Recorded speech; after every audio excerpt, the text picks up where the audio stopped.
I'm so excited for you guys to see the outcome of this video. Alright, let's get into it. So on my client Leo here, I am doing a cut and color. The cut is called a cruet. It's like a mullet and a crop haircut combined.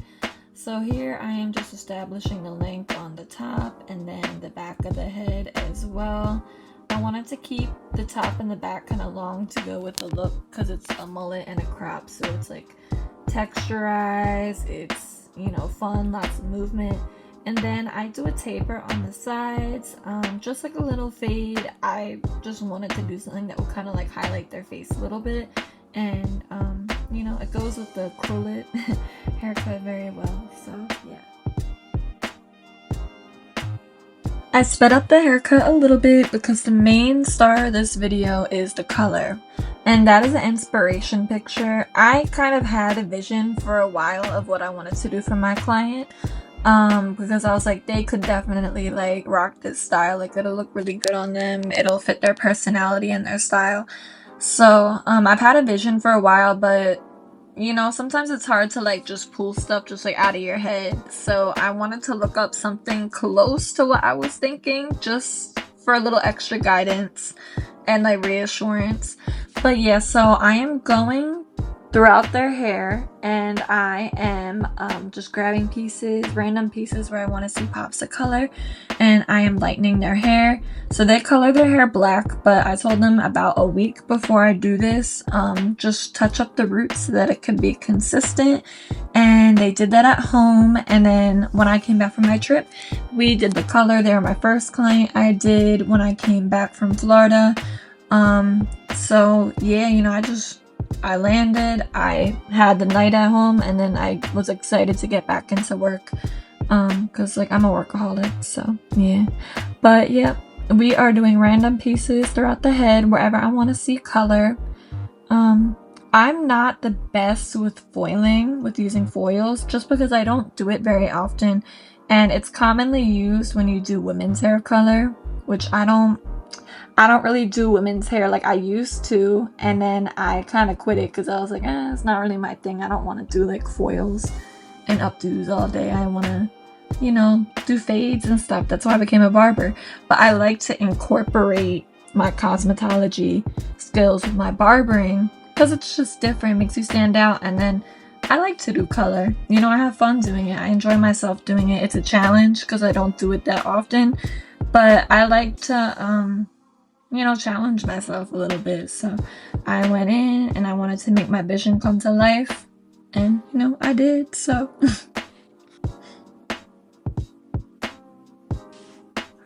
my client pointed out to me that when I was doing their hair, we were having like the wicked colors because they have the pink and the green, and I was like, oh, that's so funny. I love Wicked. I didn't see the Broadway musical, but I saw the movie and I was like, yes, this is everything. I love it. And when I'm doing hair, I really do feel like Glinda, because it's like I'm doing makeovers on people all the time, and it's fun, and you get to make people feel good about themselves, not just on the outside, but on the inside too.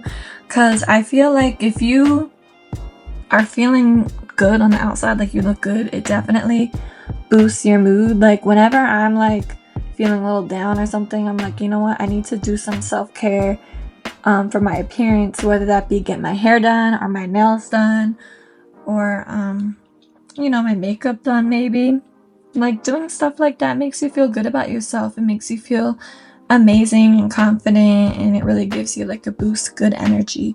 So I love what I do. I always feel like Glinda when I'm at work. So we're wrapping up the lightening process, and then next is just adding the pops of color. So when I lightened their hair, I used a cream lightener, ion sensitive scalp lightener, and then I used 30 volume because I knew 20 wasn't going to do much, so I had to use 30 to get the black out of the hair. So then I went in and did like orange and purple. Their hair is like a level 8, which is pretty light. Like that's there's 8, 9, and 10. 10 is the lightest, so 8 is pretty light. And it was light enough that I was able to do like all of the colors that I had. There were some parts where it got to a level 9 degree of lightness. So in those parts I did the colors that were like lighter, like a light blue or a light orange. I think I did some yellow too. So yeah. And then this was kind of like, this was like red or like a smoky orange, which is kind of like in between orange and red. It's a little bit darker than just like orange. And then here I had to do like a few foils back to back to make it work, but I did a light blue in the front because this hair got a little bit lighter since it was the first hair that I lightened. So I did a light blue here, and this comes out so pretty at the end. Oh my gosh, I loved it. I think that might have been my favorite color that I had in there, but you know, we'll see at the end.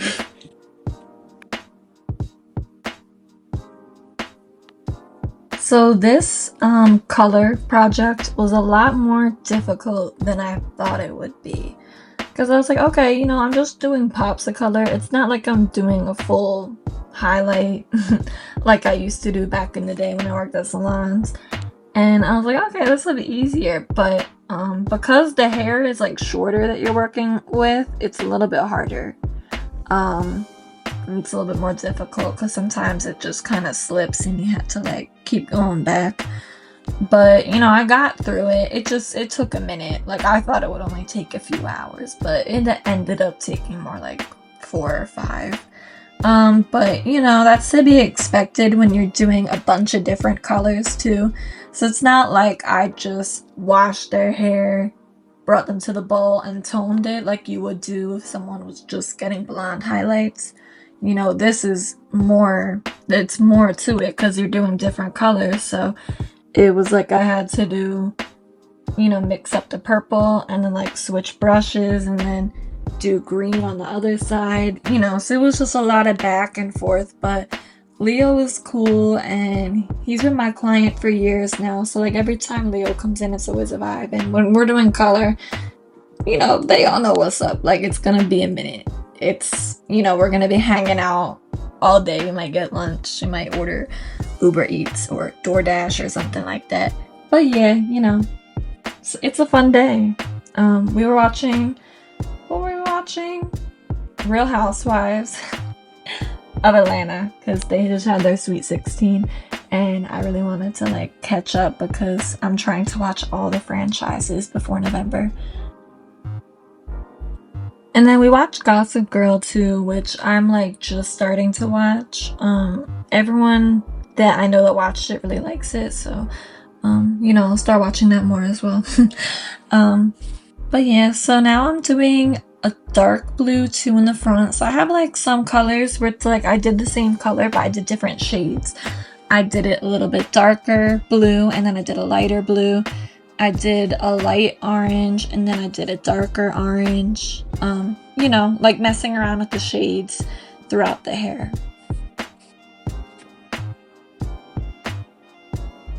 I love this purple so much because I actually used to have purple hair, and I think honestly my purple hair did help me to build my brand as a barber, because I feel like people were like, oh, okay, like she's really creative and different and unique and stuff. So you know what, let me try her out, because the purple hair just kind of screamed like artsy, so that kind of worked in my favor when I first became a barber. It really helped me out.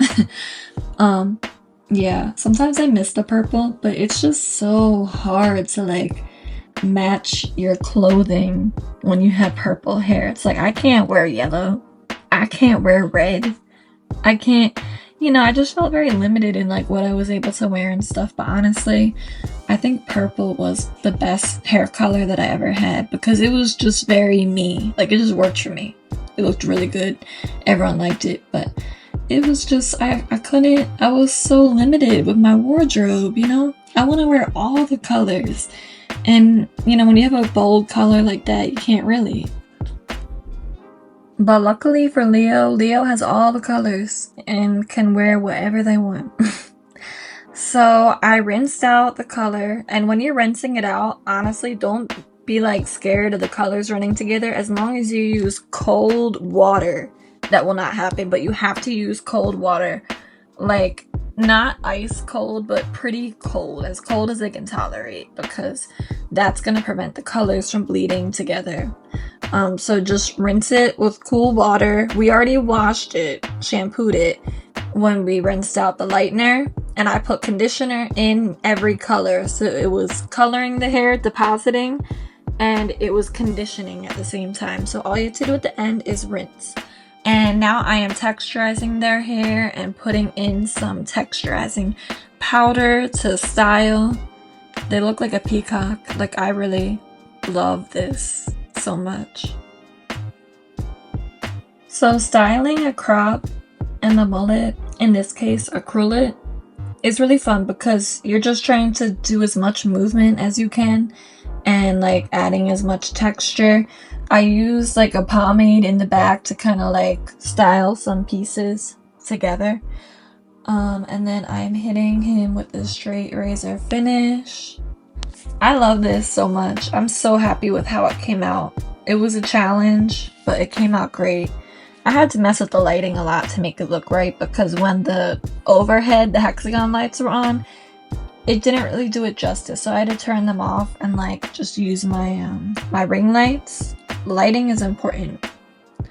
But this got it to look amazing, and it really did it justice. I really hope that you guys enjoyed this video, and if you want to see more cut and color videos, let me know in the comments.